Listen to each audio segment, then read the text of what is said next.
I'm your host, Ron King of RKPRadio.com, and welcome to another edition of The Ron King Show. Today our guest is Mr. Robert Kepics of Monongehela, Pennsylvania, who is running as a Democratic candidate for Pennsylvania State Representative from the 49th District. Boy, that's a mouthful. Bob, welcome to the program. Thank you, Ron. It's a pleasure to be here.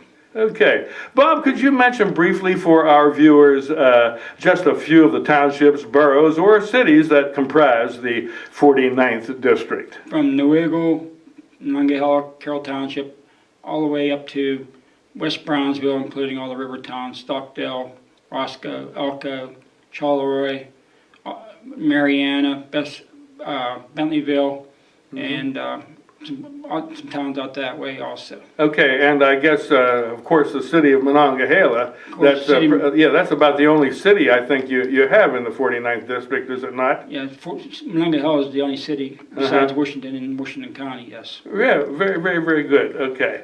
Bob, you were not always in politics. What kind of work did you do before your political career? Well, before my political career, Ron, I worked at U.S. Steel. I was an electrician at U.S. Steel, and I got laid off, of course, like everyone else. And then from there, I drove school bus, I drove transit bus. I worked in back of an ambulance as an EMT for 28 years. Wow. I was a fireman, also volunteered, worked as a fireman, 15 years in Newiggle, and 20 years, and I just retired from the city of Monongehela. Wow, so you've had a vast experience in a lot of different jobs, haven't you? Yes, a lot of jobs dealing with the public, mostly, too. Okay, Bob, so you eventually got into a political career. What was your first political office that you ever had? I was a councilman in the city of Monongehela. And how long were you a councilman in Mon City? 10 years. Did you enjoy your tenure as councilman? Oh, yes, I did. Yes, I did. I'm sure that like councils all over the place, you had your problems and probably a few disagreements sometimes, right? Oh, yes. Yeah, but it sounds you're still here today, so evidently you worked everything out okay. Yes, we were able to accomplish a lot. Okay, after you were councilman for a while, I know you became mayor of Monongehela, and how long have you been mayor now? I've been mayor 10 years. And have you enjoyed that? Yes. Why 8 years as mayor. Excuse me. Why on earth did you ever want to become mayor? Weren't you comfortable, content just being a city councilman? Well, yes, but then I seen some corruption going on in the city of Monongehela as a councilman, and that's why I ran for mayor. Okay, you mentioned some corruption. Specifically, what type of corruption? Well, we had a police officer selling drugs out of the police car. We had some other corruption as far as going on. We had a chief that wasn't doing his job also. How long do you think the dirty cop was selling drugs out of his police car? The whole 8 years the last mayor was in there. Whoa, wow. Well, okay, you were successful then in getting rid of this dirty cop? Yes, by having the new DA, which was Steve DePrenny, took over. He became the new DA, so he was from Monongehela also. So with him and me making a new police chief, when I became Mayor Brian Tempest, we were able to accomplish a lot. Right now I have over 600 drug busts under me.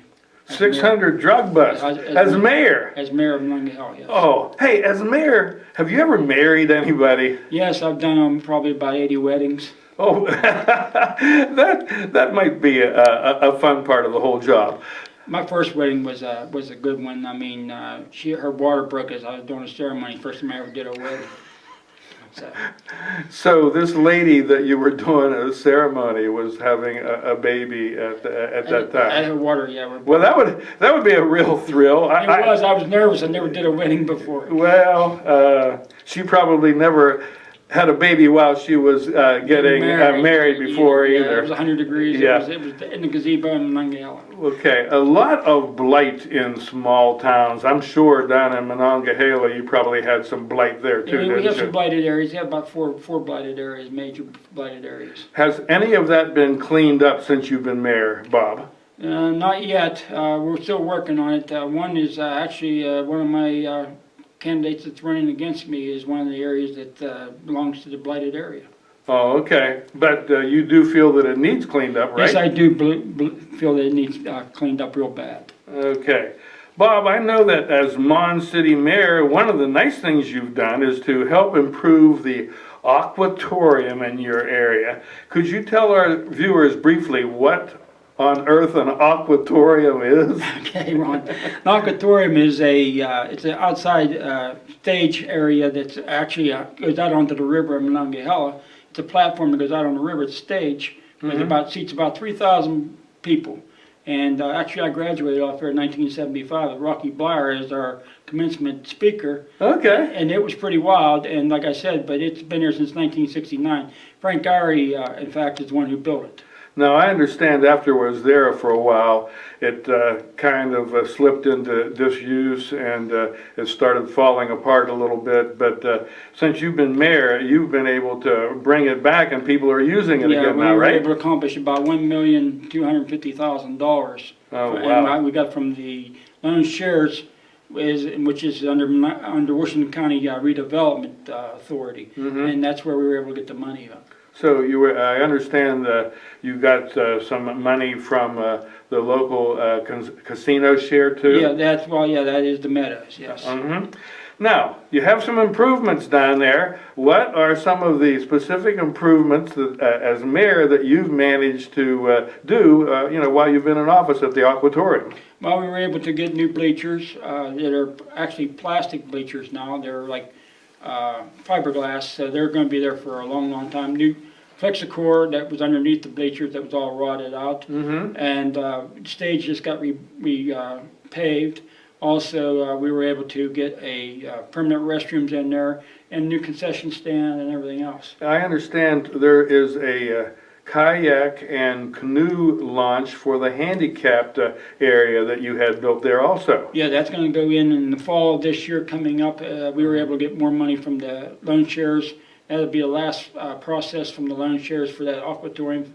And then also that's also going to come from the riverfront money also that River Coalition has done all the way through up to Monongehela. So what happens down at the auditorium? Do you have bands there on a Saturday night? Every Saturday night they have a band come in and they perform. It's $10 a person to go in to see the event, but we have some good bands. We have some good country western, we have some gospel, we have some rock and roll, we have some oldies. Oh, hey, it sounds like you have a very varied venue. How many years now have you been having the concerts in the summertime at the Aquatorium? I'd say the last 6 years. 6 years? Yeah. So how many groups will you have in during the summer? One every Saturday night for the next 3 months, starting in be the 1st of June. Sounds like about 12. 12 June. 12. Well, we're going to have something different this year too. Going to go nationwide.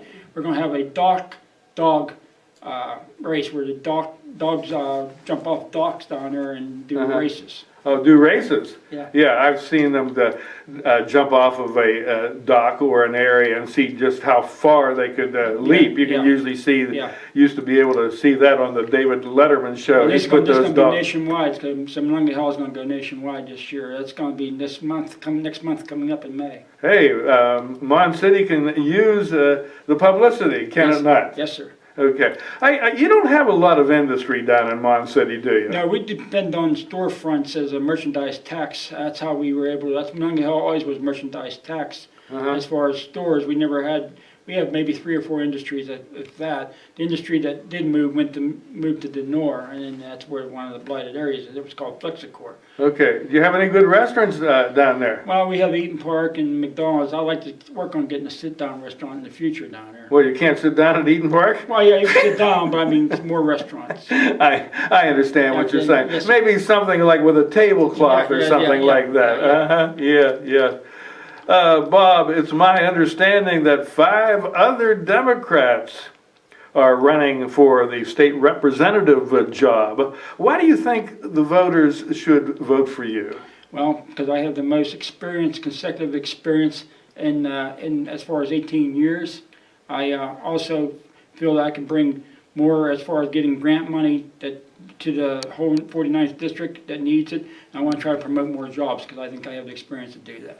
Okay, well, what about parking down there? Is parking a problem, or is it free parking if somebody wants to shop at the stores in Monongahela? We have meters down in Monongehela. It's a quarter for 2 hours. I mean, to park Monday through Friday. Weekends, there's no meters, and also after 5 o'clock, there's no meters. You know, a quarter for 2 hours is indeed a bargain. This show is produced right here in downtown Washington, PA, and as the local citizens know, 1 quarter will get you about 15 minutes. It will not get you 16 minutes. The meter maid has to be hiding behind the bushes with binoculars. People swear that she indeed is doing that because at 16 minutes, that little thing pops up on the meter and that little white piece of paper appears magically on your windshield at 16 minutes. Not sure how that works out at all. Bob, being a candidate, I've actually had candidates for office come banging on my front door and hand me brochures. Do you do that sort of thing? Do you campaign door to door? Yes, I do. I campaign door to door. I've done probably about 5,000 doors, door to door right now. 5,000 doors? Yeah. Have you worn out any of your shoes doing that? Two pair, Ron. Where do you get the strength to be able to do this? Every election I ever ran, even as a mayor or even before that as council, I've done door to door because my father, he was a councilman for 40 years in New Wicklow, and he always taught me, people want to see you, they want to know who you are, so I've always done door to door. Okay. Do people, if they're willing to enter into a discussion with you, do they tell you some of their problems or tell you what they would like to see addressed? Oh yeah, yes I do. I have a lot of people ask me, it's different situations, why you're running and what your platform is and one of the reasons why you want to do this. And I learned a long time ago, the first thing you want to do is you look into them and you tell them that you'll do anything you can for them, but you want to also never promise them that you can do anything. You just can say you can look into it because you're only one person. Okay. Well, you're out there soliciting their support. You're probably not the only candidate that's beating on the doors, too. As far as I see them right now, I'm about the only one. But okay. Well, the old-fashioned way does it. The new-fashioned way, Bob, is to spend a ton of money. Just throw money on it. So, yeah, politics takes a lot of money for a campaign. Do you have any big money interest behind you, Bob? No, I don't. Do you have any little money interest behind you? Yeah, I have a little bit. I have a little bit, about $1,700. $1,700. Well, we're going to find out how far $1,700 will go with this campaign. That's all you can do, yes. Bob, if you were elected to the state legislature, what do you feel would be the main issue that you would want to address as it pertains to your 49th district? Well, one of the biggest things I see right now is the senior citizens struggling right now as far as their pharmaceutical drugs. They can't, do I eat today or do I buy my pills today or do I, pay my rent or my electrical bills or whatever. And I think that's probably one thing I would try to do is work on stronger legislation as far as these pharmaceutical companies to reduce their meds. Yeah.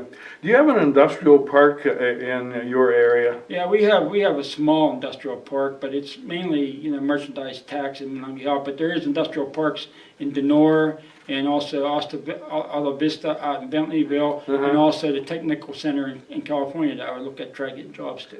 Okay, here's your moment to shine now. I want you to look into the camera, Bob, and you tell them anything you want to tell them to get them to vote for you. I appreciate you come out to vote for me on April 26th because I want to bring leadership back to the 49th district, and I want to be your person that you come to when you need something. Very good. Well, Bob, I see that our time is just about up for this edition of the Ron King Show. I wish you well in the upcoming election, and thanks very much for coming into our studios today. It's been a pleasure being with you, Ron. Okay, so on behalf of Bob Kepics, who is running for the Pennsylvania State Legislature from the 49th District, this is Ron King of RKPRadio.com saying so long till we catch you next time on the Ron King Show.